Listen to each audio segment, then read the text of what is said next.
এবার হবে দানে বোধ। বিসমিল্লাহির রহমানির রহিম। আজকের আলোচনা সভার সভাপতি উপস্থিত আছেন ধনবাড়ি পৌর বিএনপির সভাপতি এস.এম. সুবর্ণমা এবং উপস্থিত আছেন ধনবাড়ি পৌর বিএনপির সাধারণ সম্পাদক রফিকুল ইসলাম স্বপন ভাই। এখানে উপস্থিত আছেন ধনবাড়ি উপজেলার সাংগঠনিক সম্পাদক আমন গ্রামের কৃতি সন্তান আবু বকর সিদ্দিক লেবু ভাই এবং এখানে উপস্থিত আছেন আমন গ্রামের আরেক কৃতি সন্তান মোহাম্মদ মফিজ ভাই এবং আমার সম্মুখে উপস্থিত আছেন আমার মা ও বোনেরা। সবাইকে আমার সালাম, আসসালামু আলাইকুম।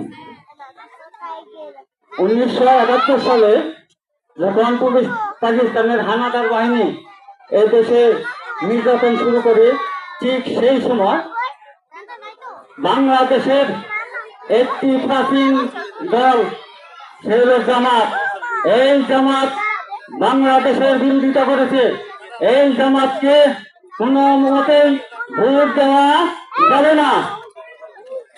এই জামাতকে কোনো মতেই ভোট দেওয়া যাবে না।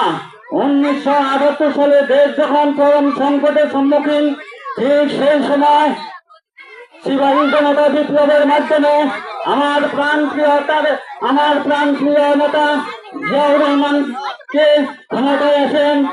সেই জিয়াউর রহমান ক্ষমতায় এসে কৃষকদের জন্য কৃষকের উন্নয়নের জন্য খাল খনন করেন, গভীর নলকূপের ব্যবস্থা করেন, শ্রমিকদের উন্নয়নের জন্য চট্টগ্রামে গার্মেন্টস সেক্টর তৈরি করেন এবং শুধু তাই নয়, ইসলামের উন্নত শিক্ষার জন্য তিনি প্রথম মাদ্রাসা বোর্ড গ্রহণ করেন। প্রিয় ভাই বোনেরা, সেই জিয়াউর রহমানের জ্যেষ্ঠ পুত্র তারেক রহমান আমাদের প্রান্তিক কৃষক ভাইদের জন্য কৃষি কাজের ব্যবস্থা করেছেন, মা বোনদের জন্য ফ্যামিলি কাজের ব্যবস্থা করেছেন। আমরা আগামী 12 তারিখে সকাল সকাল সবাই কেন্দ্রে যায় ধানের শীষ মার্কায় ভোট দিয়ে সোবান ভাইকে বিজয়ী করব, এই আশা ব্যক্ত করে আমি আমার সংক্ষিপ্ত বক্তব্য শেষ করছি। আসসালামু আলাইকুম। সবাইকে ধন্যবাদ। বাংলাদেশ জিন্দাবাদ।